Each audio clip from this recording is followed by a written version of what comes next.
Hello, today I want to talk about broken thirds, but with the third fingering. There's a previous video, if you haven't watched it yet, you want to start there with 2 fingerings for broken thirds. This is fingering number 3. This one has some pluses and minuses over the other 2. The drawback to the previous 2 fingerings that were turn-based is that in passages where we repeat each third, if we go something like that happens occasionally in the repertoire, and that fingering wouldn't work for that.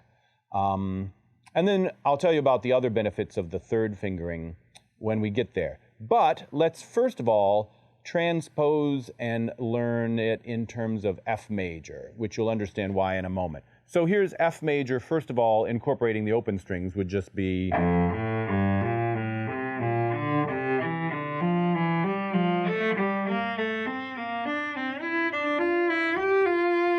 that would be how it would sound just with the open strings. If I did with either of the other fingerings, I'd have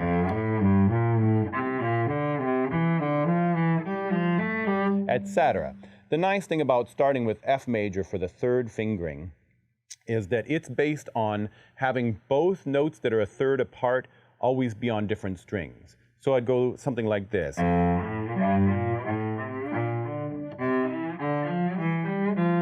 Let's just take an octave of that.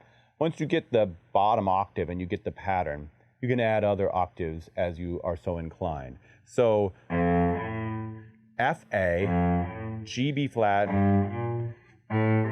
A C, B flat D. And that gives me a pattern of narrow, wide, wide, narrow, if we want to think of it that way. Closed position, open, open, closed.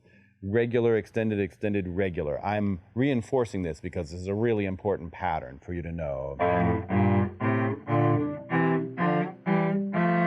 That's how you get your thirds, your double stop thirds. Often when we encounter them, they're in really flashy, virtuosic passages. They might also be high, and we've got a whole lot of other distracting things on our mind. It'd be nice if your hand just knew the pattern, just was very comfortable with that idea. Also, you see that if I have repeated thirds, this fingering can accommodate passages like that. So there are times that you have to have it to supplement the other 2 fingerings that we learned for broken thirds. This pattern for the double stop thirds is exactly the same as for sixths. If I take my bottom note and I put it up an octave, that gives me my sixths.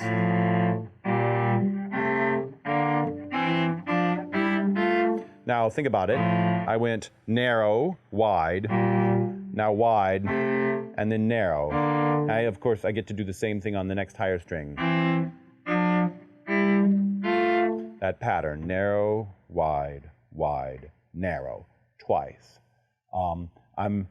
What I demonstrated before, I'm not shifting every time. I'm getting 2/6 per position, which generally is what makes passages in sixths a little bit easier than passages in thirds, where you often have to shift more. So now think about it. There are double stop passages that are in octaves, and getting that octave shape, I mean, that's another video. But a lot of the more complicated double stop passages, if you've ever looked at some of those concertos you want to play, the complicating factor, let's just say it would be decidedly less complicated if you understood that pattern. It's the same pattern for any major scale. Of course, it's good to learn the pattern for minor scales too, but start with getting the major scale pattern solid, and then the minor scale can, of course, just be thought of as a variant of that. Happy practicing.